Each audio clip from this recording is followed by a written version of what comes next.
Continuing our series on Indiantown Gap, we're back at the Gap. Colonel Allison, tell me a little bit about this facility. We are the Army Aviation Support Facility at Fort Indiantown Gap, one of two in Pennsylvania, the other facilities in Johnstown.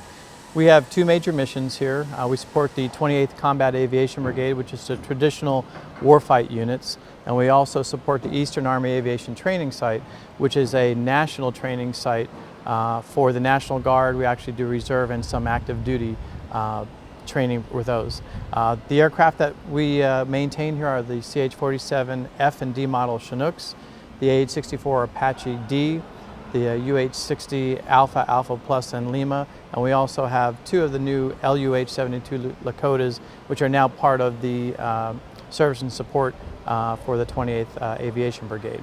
What we do at this facility is, on the hangar floor here, we do all the heavy maintenance for both the traditional units and for the schoolhouse. The schoolhouse runs from 07 in the morning till 01 the next morning, Monday through Friday, at this time of the year, and we run to midnight once the time changes. They're doing instructor pilot courses, maintenance test pilot courses. They also do enlisted training for the crew members that would be in the back of the aircraft. On the cab side, the combat aviation side, what we do there is we do all of their maintenance also for the warfight. We fly in the evenings or during the day. We train young aviators coming out of flight school from readiness level 3 to readiness level 1, which is their go-to-war status. We also do all of their operations support. We also do all of their training during the week. Then the units take over that on the weekends. And in sense of dollars, I mean, we have to be talking millions or hundreds of millions in value of aircraft in this facility. I would say that we're somewhere in around probably between $300 and $500 million.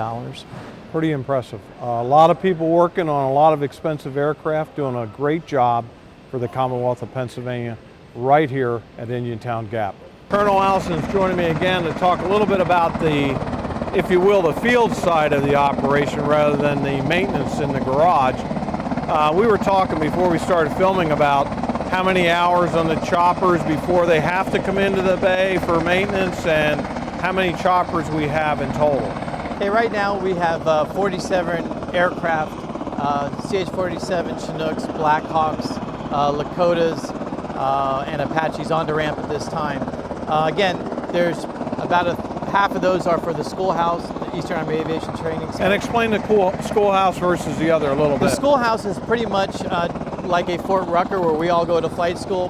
What the schoolhouse does is they're transitioning pilots from one aircraft to another, any one of the ones that we have. We do the maintenance test pilot course in the UH-60 Blackhawk here, the instructor pilot courses for the Blackhawk and the CH-47 Chinook.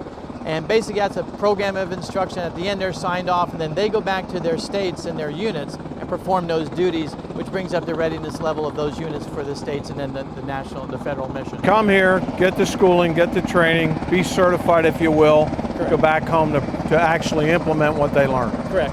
And out of the 47 choppers, I know you were talking about the number of hours on an engine before they got to be torn down. Tell us that breakdown. Well, each of the type of aircraft has a cycle, a maintenance cycle that we go through, and that's pretty much the what we call heavy maintenance in our hangar. A Blackhawk is every 360 hours, a Chinook is every 200 hours, the Apache is every 250 hours, and the Lakota is on a little different system because it's under FAA regulations. And what we do is basically it's inspecting the entire aircraft, engines, blades, all those major components come off, they're inspected, they may be reworked, they may be changed because it's time for them to be changed out due to their inspection cycles. Normally anywhere from, depending on the airframe, from 2,000 to maybe 2,700 man hours per aircraft. Wow, I don't think most people understand the amount of hours involved in making sure that aircraft is safe to fly, ready to go. Absolutely, that's our number one goal is to ensure that we put safe, productive aircraft on the flight line. This actually is the largest flying hour program in the National Guard across the 54 states and territory. We are actually this flight facility as it sits here today is the largest state, just as flight facility, the hours are reproduced. Normally anywhere between 13 and 14,000 hours. Next state is probably somewhere in about the 8,000 or 9,000 hours. Thank you very much for taking the time out today. I appreciate it. Thank you.